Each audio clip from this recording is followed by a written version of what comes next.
La musique aujourd'hui, on va découvrir un jeune orchestre classique français qui ne joue que sur des instruments anciens. Regardez.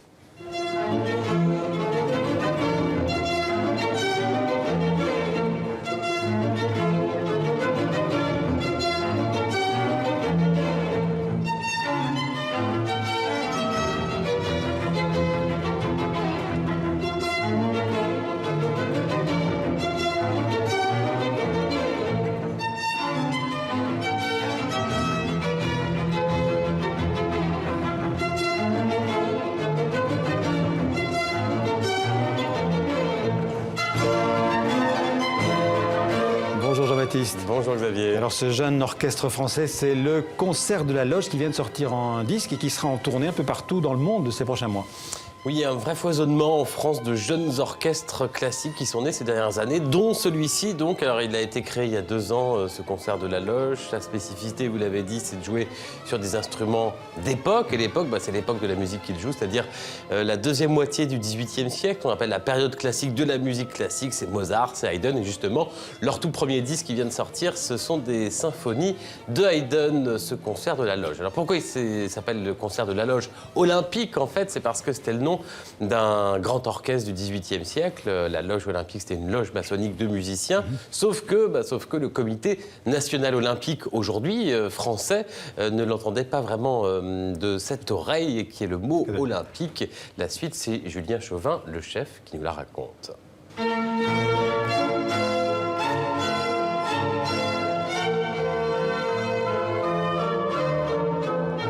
Si vous transposez sur un instrument moderne, vous aurez un instrument qui est absolument calé, comme un moteur de voiture. Ça ne bouge pas, vous jouez à la machine, c'est pile juste. Et finalement, vous perdez l'essence, vous perdez l'odeur, vous perdez le sens même. L'intérêt de jouer sur des instruments anciens, pour les instruments à cordes, ce sont des cordes en boyau. Ça va mieux depuis quelques années, mais c'est quand même un peu le cauchemar des musiciens parce que c'est sensible à l'hygrométrie, c'est sensible aux températures, au choc, c'est extrêmement fragile. C'est quand même aussi aimer aussi le risque. Arriver au moment du concert en n'étant pas sûr de tout.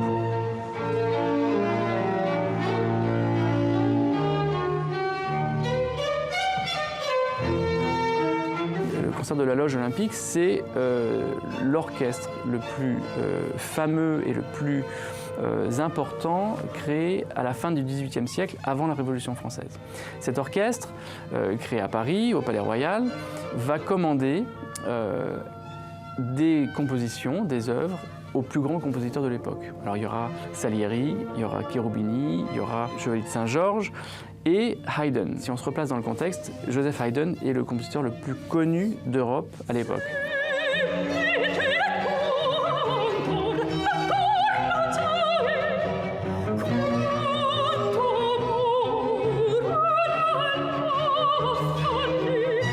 J'ai eu une lettre d'avocat du comité olympique me demandant de cesser toute activité de l'utilisation de ce mot olympique. Pour nous, on a été totalement abasourdis puisque on reprenait un nom historique qui appartenait donc à l'histoire de France et les Jeux olympiques eux-mêmes ont été créés 100 ans après, c'est-à-dire à la fin du 19e siècle par Pierre de Coubertin.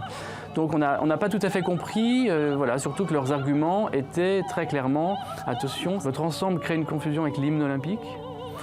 Ou l'autre argument, c'est que nous utilisions la notoriété des Jeux olympiques pour promouvoir nos concerts.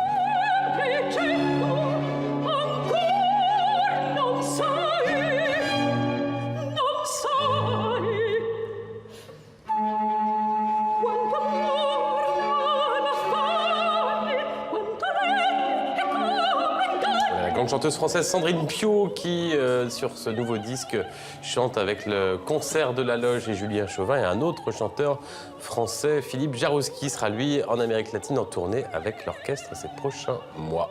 Et puis il y a la musique classique contemporaine avec, par exemple, l'américain John Adams qui est à l'honneur à la Philharmonie de Paris. Oui, il fait vraiment partie de ces grands compositeurs américains vivants, avec Steve Reich, avec Philip Glass, avec cette musique minimaliste. L'œuvre la plus connue, c'est certainement ce Nixon in China, un opéra de 1987 qu'on devrait entendre dans un instant.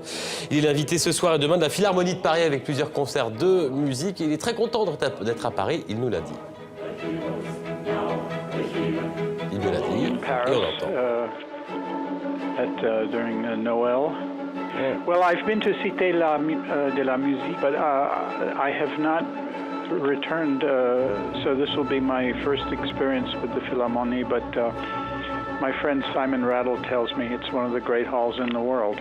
I have all the world great conductors conducting my music like Simon with that, but I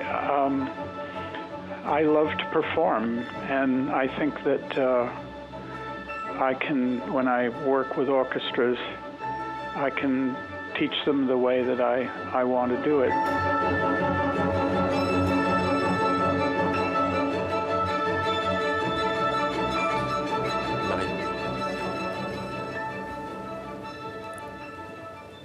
Voilà, merci Jean-Baptiste, à Merci, bientôt. à bientôt.